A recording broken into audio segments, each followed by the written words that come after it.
You've just tuned into That Really Swell Podcast. The voice of all things themed entertainment.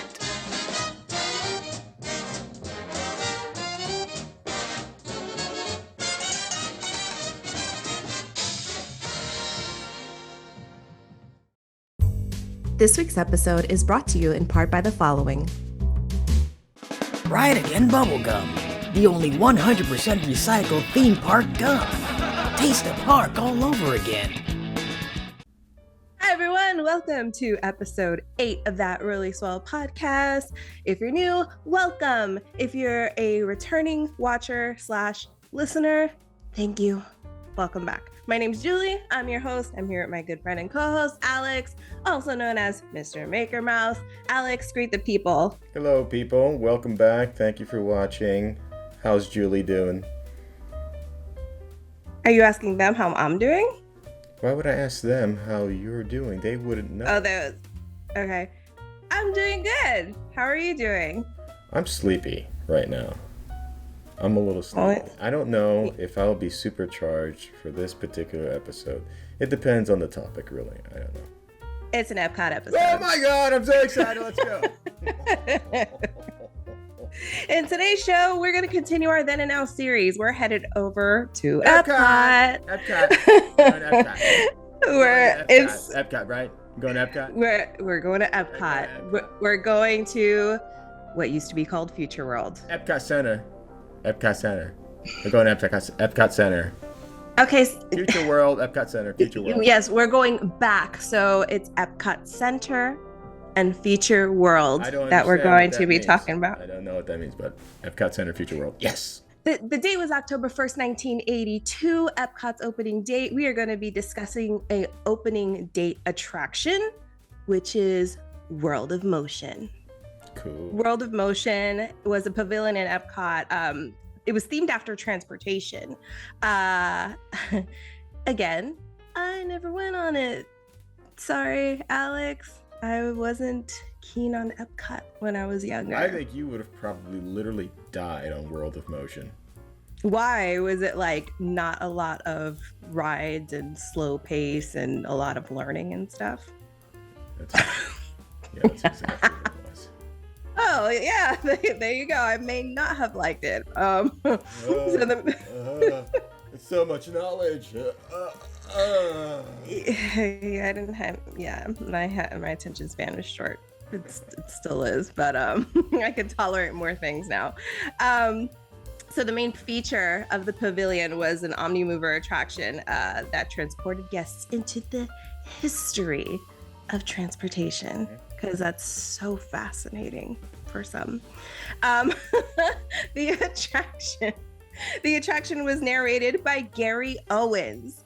Some of you, probably most of you, depending on the age bracket, might not know who Gary Owens is. So Gary Owens, he narrated a lot of projects like the opening of Buzz Lightyear Star Command.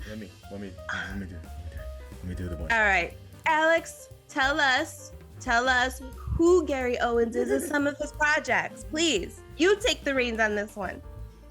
No, I'm just going to talk about one, and I really can't do the voice, but I just want to do the voice because I love doing the voice.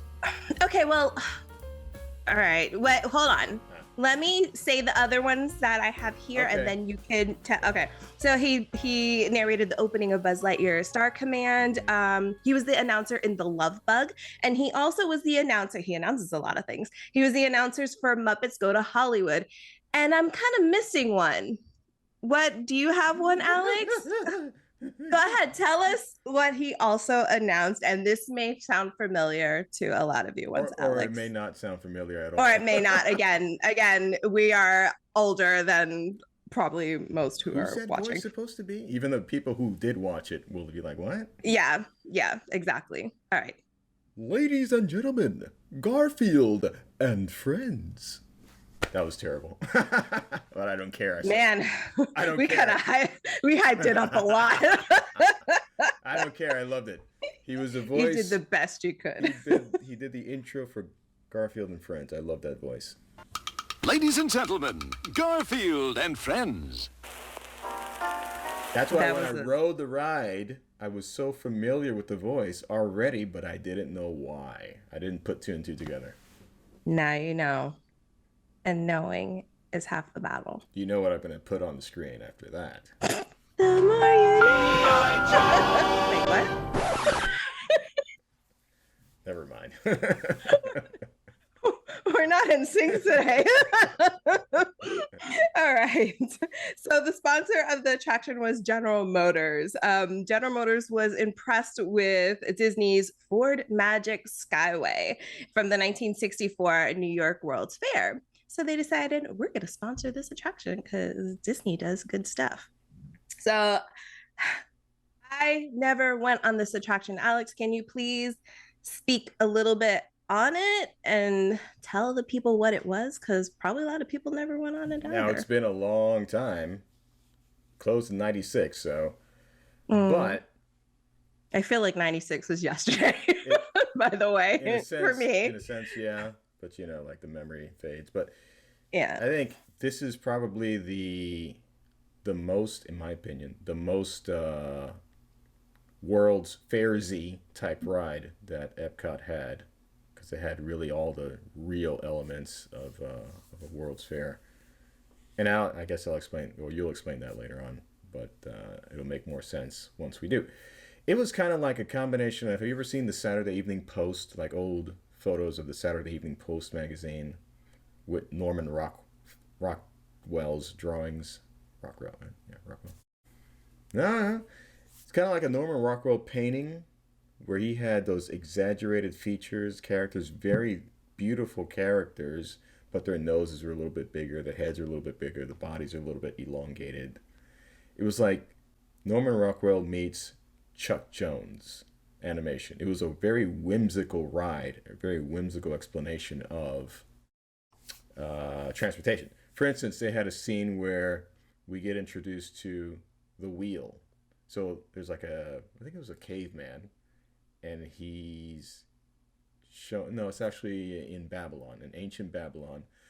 A guy is showing that he's just built the wheel to a king, an ancient Babylonian king. Babylonian king's like, great, the wheel's awesome. There's three other jerks in the back. They have a square as a wheel, a triangle, and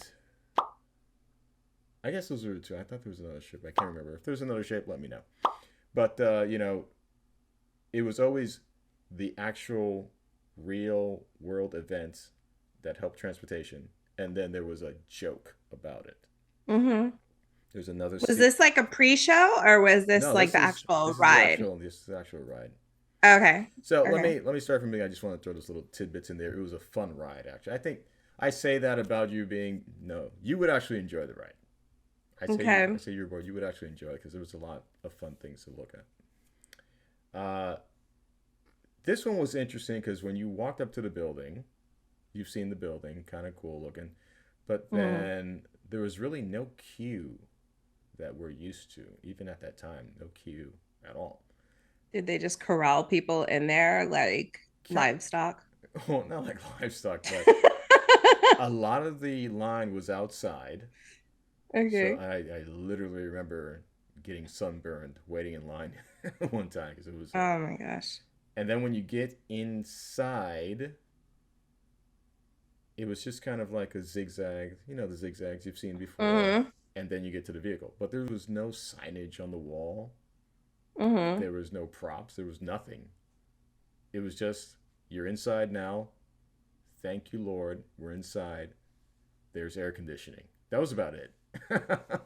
So there's nothing to look at on the inside queue? It's just... No, because the queue is a void. Really short. Oh, okay. The interior queue was really short, and you got right onto the vehicle. You got on. It held 4 or 6 people, depending on the family, of course. And you go through, and it just takes you through, again, the stages of transportation, like you were talking about. So you start off with, I think it was either somewhere between foot power. Okay. Like the Flintstones. I knew that the moment I'd say foot power, You would say the Flintstones. What other example do we have? So, foot power, Flintstone style, but not so much picking up cars, but just walking. Then they talk about animal power, so camels, zebras, horses, boats, man-made canoes from back in the day, ancient times. And then they go throughout progressing airplanes.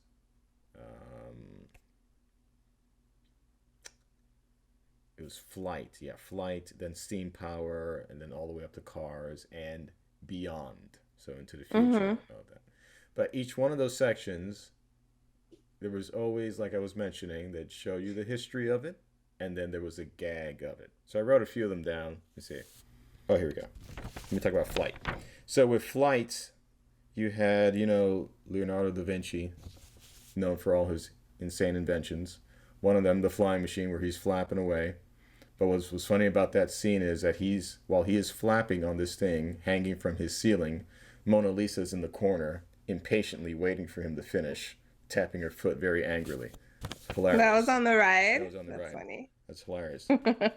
They had another one where there was I think it was for flight, or possibly earlier, but they had a gentleman on a flying carpet,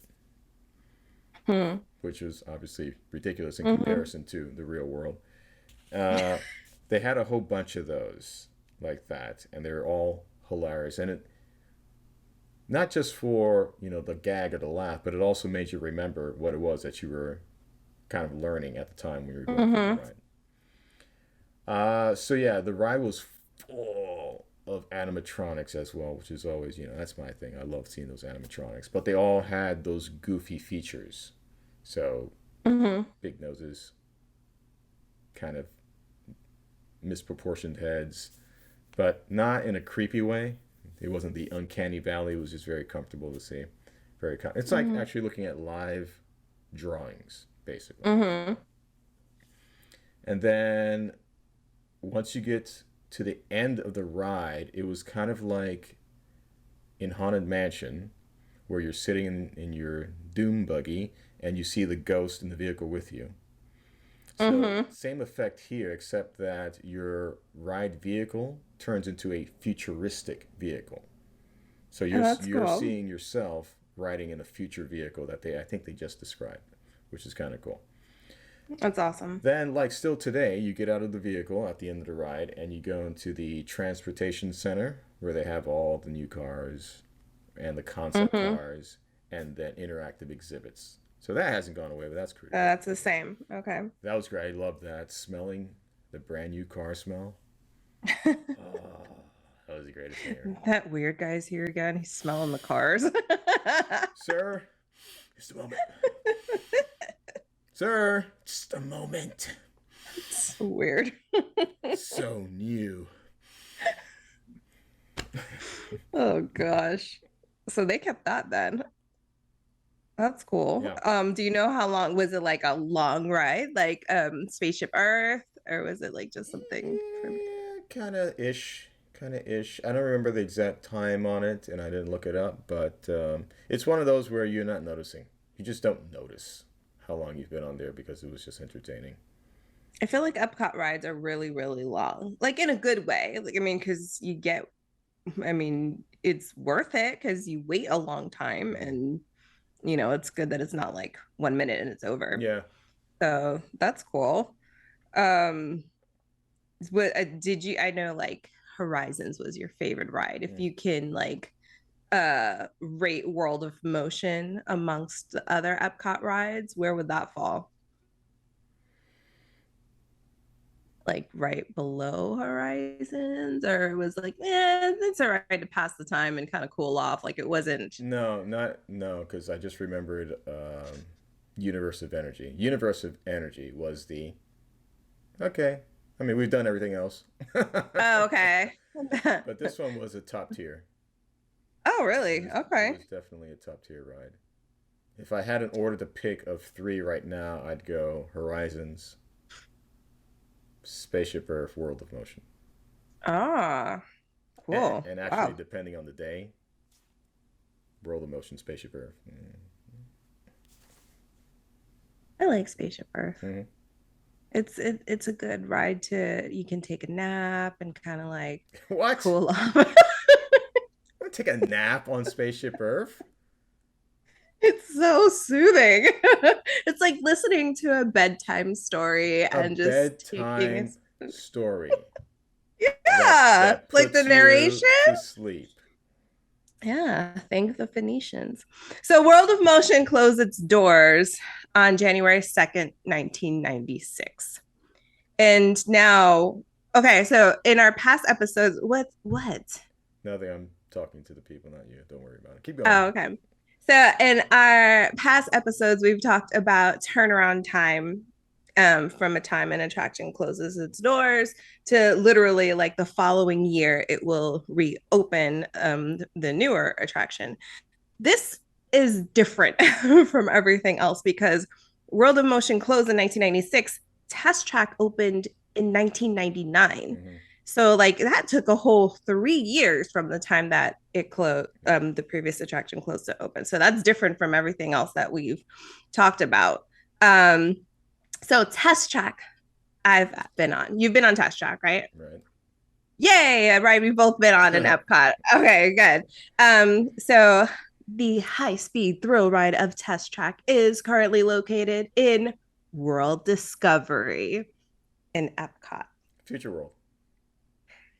All right, so General Motors actually sponsored Test Track as well. It sponsored World of Motion, and then it continued on and sponsored Test Track when Test Track first opened. So the first concept when Test Track opened was guests would get in the test vehicles, and the guests would essentially be the test dummies for the for the vehicles. So like you go through a series of assessments, speed, like the weather, like climate control, braking, like things, everything that you need for a vehicle. You're the one that's testing it out. Why did we voluntarily do this? I have no idea. That's how I love that version, by the way. I love the whole crash test dummy thing. Really? And the queue, everything was great about that one. It was so lively. So yeah, the guests were the crash test dummies. So the General Motors, it looks like the sponsorship from General Motors lasted from the time of opening, which was 1999, through 2012. Mm-hmm. So that was a decent amount of time that General Motors actually sponsored that. Yeah. But then, of course, like every sponsor, you know, that expired, and they were then sponsored by Chevrolet was the next sponsorship for Test Track. Yeah. And if there's a new sponsor, you can look forward to a refurb. Mm-hmm. So Test Track was refurbished once Chevrolet took over the sponsorship for it. And then like the crash test dummy concept was gone. Aww. And we were no longer the test dummies. Now we get to design a special vehicle in the Chevrolet Design Studio. So when you're in the queue, you go into this it's not massive, but like it's a decent sized studio. Every party gets your own computer, and it's like you design your car. I don't know why you're wasting your time. The way it looks, you know, the color, the speed, the tires, you get to design the trim, everything on it. And based on your design choices, your car kind of you can see how well your car performs in these tests that you will do when you're on the ride. Mm-hmm. What? Why are you bitter? I'm not bitter.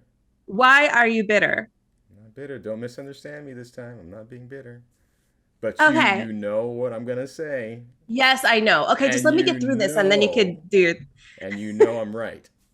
Just let me get through this. So after the sheer excitement of designing your own car, like you scan your Magic Band or park ticket, so that way your design is associated with your band or park ticket, right?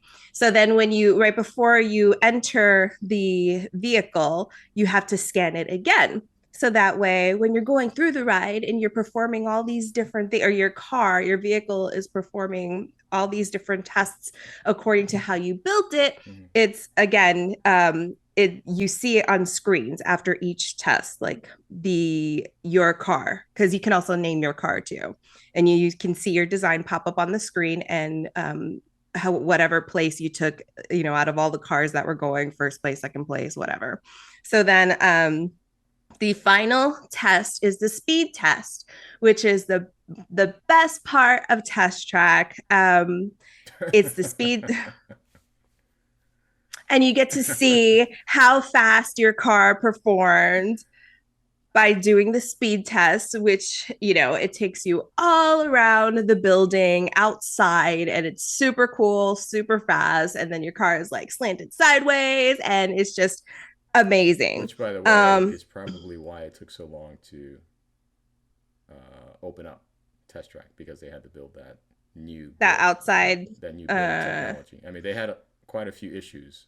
They were blowing out tires because oh my gosh, the vehicle was doing more than the tires could handle, so they had to make special tires for that. There's a lot of technical issues that went through with that. That's the draw of the ride, right? Like when you're even walking by Test Track, you can look up, you see the vehicle zooming by like super fast on the outside of the attraction, and then you hear it. It's loud as anything, and you're like, that looks so dangerous. Let's go do it. So like it's really, really cool. So yeah, you get to it. So they call it a sim track. So you can see how your vehicle performed after all that hard work of designing a vehicle. You get to see how it performs, and then all the hard work. And at the end of the ride, there's a big room with a giant screen where you can scan your Magic Band or ticket, and then it will pull up your vehicle, and you can see how well your vehicle performed against everybody else that was in the design studio with you. Yeah. So you get to see where it kind of ranked, amongst with everyone else. In the car or other groups that were riding in other vehicles with you? Well, both. It's whoever scans their Magic Band, it shows you like how it ranked. I don't remember exactly how, but there's no like, oh, you have to wait till the next group or whatever. It'll just pop your vehicle up on the screen, and you can see like the score that it got. Yeah. And then like Alex said, after you're done with the ride, the Chevrolet showroom kind of is the same. Like there's vehicles in there, there's games that you can play.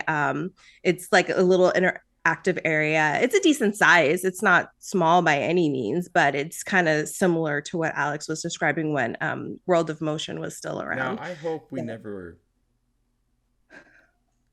really get a car sponsorship from Chevrolet, because I'm going to say I enjoyed it. Geez. You're going to ruin it for us. It's not... Someone was about to give us a free car. Yeah, right. Jack it up. It's not a nostalgia thing, but I enjoyed the General Motor vehicles better than the Chevrolet vehicles. I don't know. They kind of... Why? I don't know. They're just kind of blasé to me in comparison, design-wise, to the General Motors ones. Blasé. I went through that. I mean, I've been through, to that one, and I went down and I put my hands on and I smelled them. Like, did you smell the car? Did you smell the vehicles like you did before? The smell wasn't exactly the same. No, it wasn't. Okay, so Alex prefers the original version. Well, this is specifically so different. Specifically, surprise. No, specifically the vehicles. I'm not talking about the ride. I'm just talking about specifically the vehicles.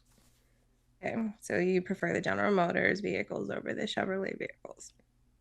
I did. Tell us what you do like about Test Track. Current version Test Track. Current version, pull something that you do like search within your soul about something positive that you can say that you like about the ride. It has AC. True to Disney form, there are many Easter eggs in the Test Track of the World of Motion. So, like, if you miss World of Motion, like Alex, so much that he can't even find one positive thing besides air condition in the current test track. If you look for them, you can find Easter eggs. Like the World of Motion logos are located on the trash bins. Mm-hmm. If you look there, you also have murals around test track and the attraction's main sign. So like they still kept little Easter eggs of World of Motion for people like Alex that just want a little bit of nostalgia in the modern world. I always enjoy that. It's like, I've eaten my meal. Here are the bones. Take the bones. Look at that trash bin. Thank you, sir. Thank you.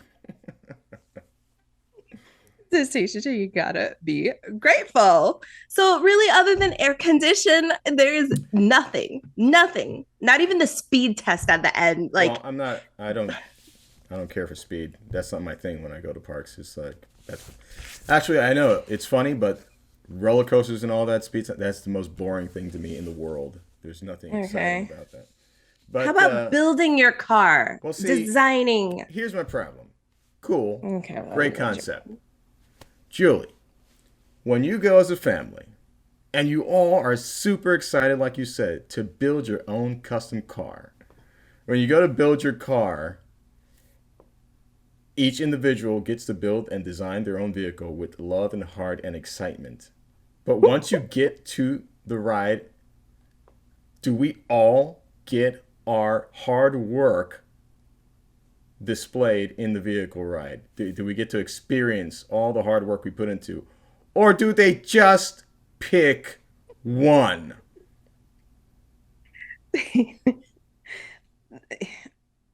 It's all the same experience on the ride. Wow. Okay. Wow. Are you running for office? Because that is a politician answer you're giving me.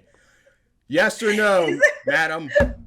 It's all the same experience. Do you all get to experience your own creation, or is it just one person that gets to pick or experience their own little creation? It's not. It's just one. It's just one. Answer for me. That's crap, man. I spent all this time designing, figuring out, and then when I get there, oh, what? Oh, you're just throwing mine away, and you're picking some kid I'm not even family with that's sitting in the back. Great, thanks. Appreciate it, Disney. That's what happens. Okay, so I have 2 daughters, and we have like, I'll take one daughter and my husband will take the other one. And so like, let's say I take the youngest, right? And then she's making her car pretty and pink and stuff like that and picking what looks good. And then my older daughter, she's 14. She's like looking really into it. Like, okay, what's going to give me the best speed? Okay, I'm going to put this on here because it's going to help. And she puts so much work into it. And every time we've got a test track, my younger daughter has won. She's always won. And then I feel so bad because my older daughter put so much work into it. Like, it's the same ride experience for everybody. It's just random, I guess, how they choose it, but it's so funny. Yeah, so. But then also, they can't change the ride, the animation that was inputted into the ride system cannot change per vehicle. As far as I know, Test Track didn't do that, or doesn't have the ability to do that, and I don't think they did that with any upgrade. Your input is not affecting that ride. Okay. So it's a lie. It's a lie. Do you ever just go on a ride and just want to enjoy it? Like, you know that you're not actually building a car in 3 minutes, right? You know that the work that you put in that computer, it's not like accurate. That's my point. I know. So it takes, yeah, but can't you just enjoy it? Can't you just like make something to make it and then enjoy the ride? Not everyone who goes to parks, remember, can live in a happy bubble. I don't live in a happy bubble, but I mean, goodness, just sit and enjoy the ride, man. I don't even do that. It's just wasting my time. Like, why would I build this if I'm not gonna experience it? Why? You're obviously not the target audience for this and many other rides. And when they get older and they figure out that, oh wait, I wasn't doing anything at all, And then you enjoy living vicariously through the children and family that you do That's a experience different the story. ride though. with. That's a different story. So- I do that all day. I'll take everybody who's a kid on that ride with no problem and watch them smile and be happy. That's great. I'm not going to enjoy the ride. I'm going to enjoy their enjoyment of the ride. Because it's stupid and it's a lie. Oh my gosh. All right. And also, let me just say this also. I'm very much of aesthetics. The aesthetics of the new ride, which is kind of like you're in like a virtual world, right? Mm-hmm. Just a bunch of neon lights. Doesn't really me. But that's not cool. Like seeing a truck almost come at you and hit you with like, and it has neon lights and stuff. That's not like that's awesome. Jeez. I think it looks cool. Alex likes the air condition.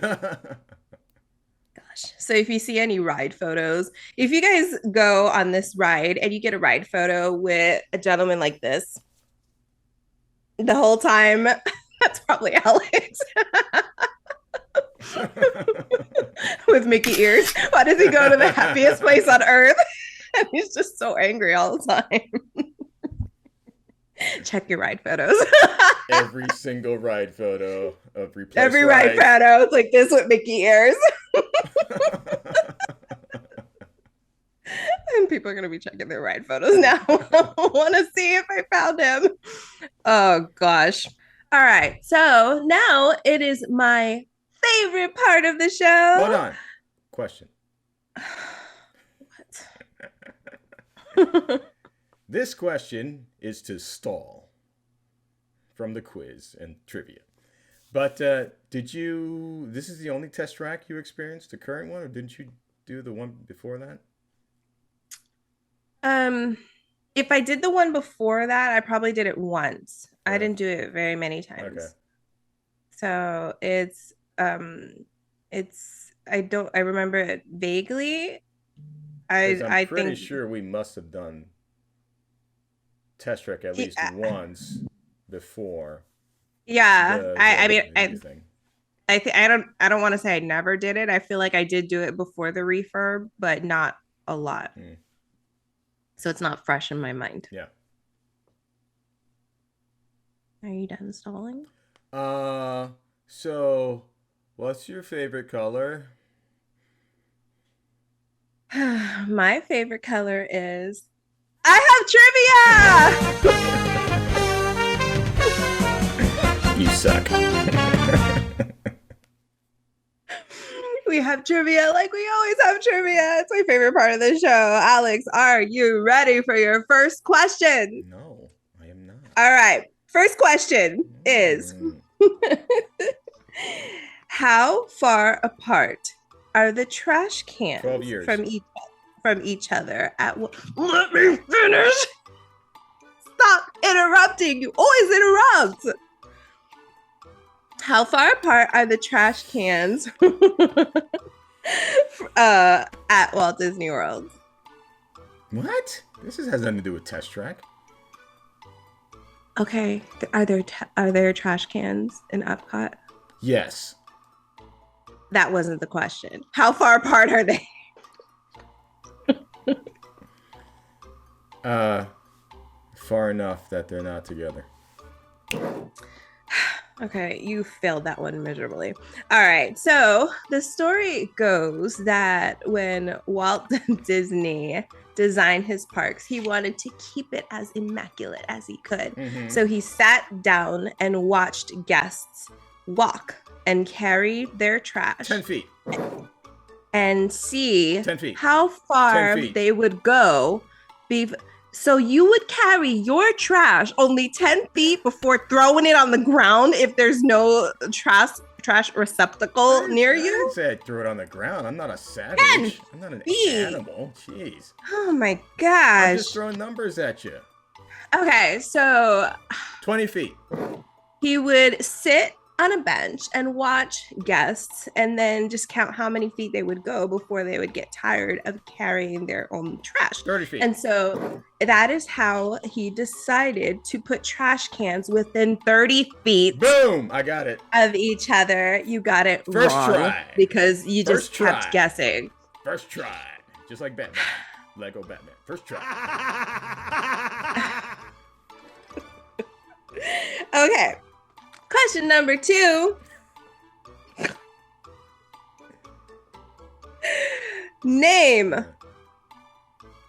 the only place in Epcot that has live animals in it. This is a trick. Only one. This is a trick question. No, it's not. Well then, There's only one place in Epcot that has live animals in it. who wouldn't know this? Some people don't know. Impossible. Tell me then. If you know, tell me. I'm gonna say something. You're gonna say it's incorrect, but I'm gonna say it anyway.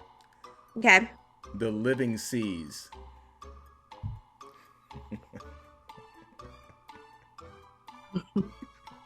What is the current name of that attraction? The Living Seas.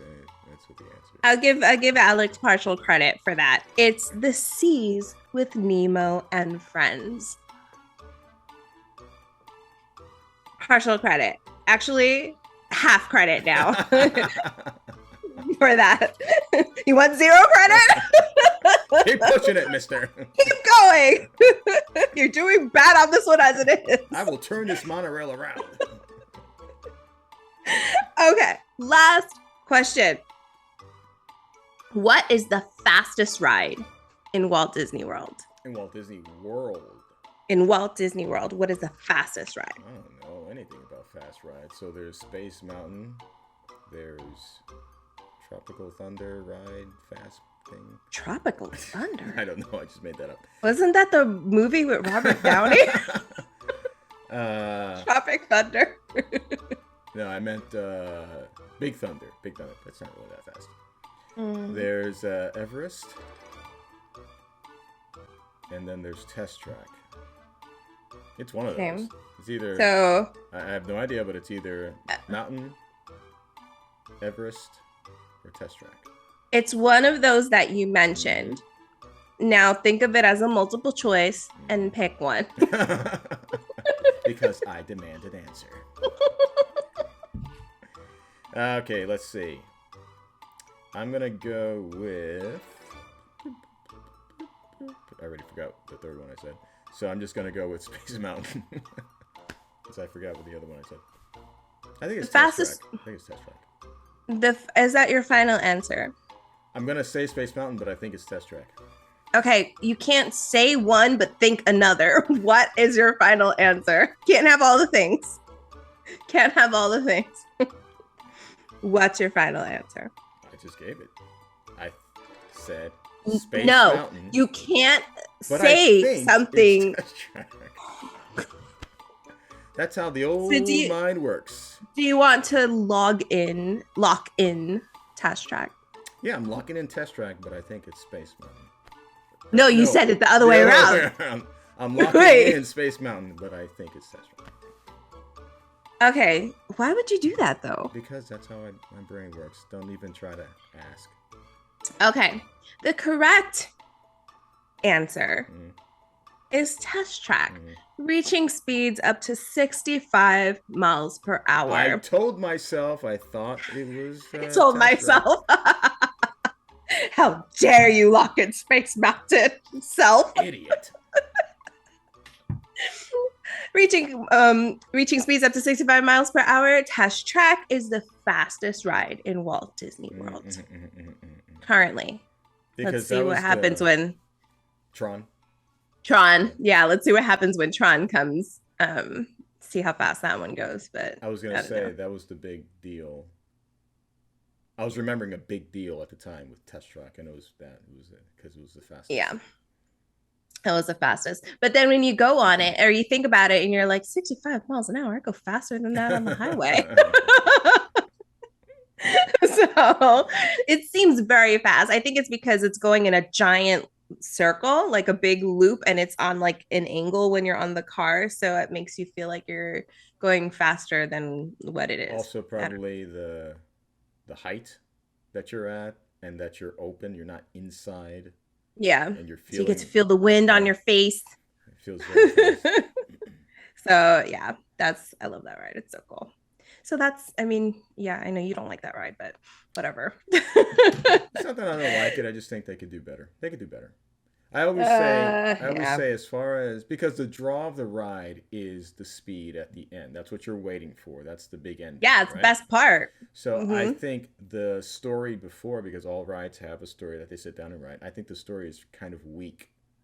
It's a good idea, but I don't think it was executed as well as it could have been with the, choosing your own or designing your own vehicle. I don't think it's strong enough, especially because it's like a movie that, the plot breaks in the middle of it and then it messes up the rest of the movie. So like this one, the break for me is that not everyone, after all that work, gets to experience what they've done. So it kind of like, it dissolves. Like my older daughter. Yeah, like it kind of dissolves the experience after that. You kind of get deflated. I think in Disney California Adventure, the Cars Line ride. Mm-hmm. That one looks cool. Not an exact comparison, but I think what I'm talking about, the whole idea of the concept up front, the story leading to the fast stuff at the end, is a better execution of this idea. Yeah. And if you think about it, it's kind of not a carbon copy of Test Track, but they're kind of similar in that they have the speed at the end. Right. But no, I agree. The storytelling in the one in Disney California Adventure is better than this. But the kids like the design studio. Yeah. So the children Who doesn't want to press buttons? Demo. Yeah. I mean, I like it too. I think it's fun. But yeah, Test Track is, again, take it with a grain of salt. You may like it, you may not like it. If you've never experienced it before, just go and experience it for yourself. Yeah.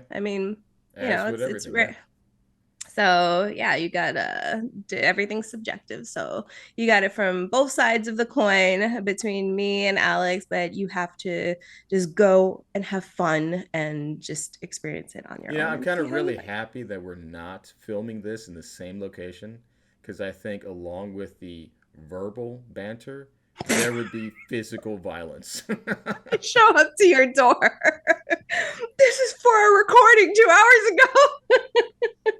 We're going to go on this ride today, and you're going to have fun. Oh, I thought you were going to punch me.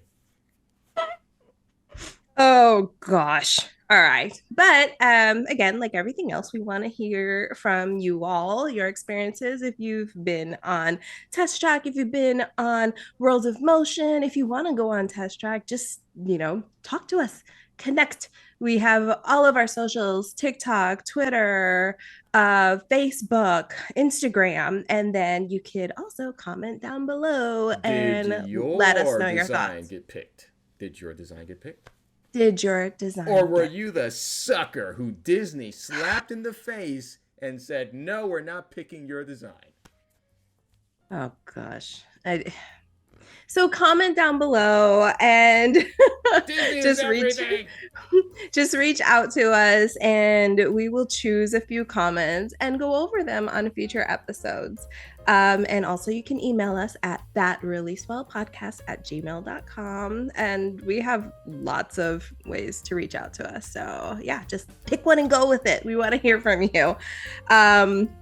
If you had fun today, we could appreciate it if you would subscribe, hit that notification bell. You guys know what to do by doing that. It helps us grow, and you could see more of us in the near future.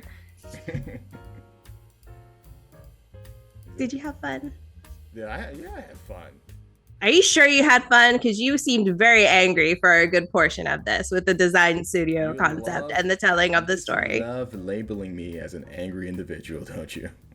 Aren't you though? No, I'm not. I'm a very fun. I think no. If we and you could insert clip here in our Figment episode, I asked you to name your senses, and you started off with anger, rage, jealousy. And now you're telling me, am I an angry person? Yeah. Or I like labeling you as an angry person. I'm not labeling you. I'm going with the facts of what you've presented to this day. 20 plus years to this day. I feel like I can speak on this. Okay. I'm just gonna smile. That's the worst. Anyway, you guys know what to do. If you like seeing us argue, you'll see a lot more of that if you subscribe and like and do all the fun stuff. So thank you so much for tuning in today. And remember, whatever you do, do it. Do it swell. Do it swell. I said last. Swell. Do it swell.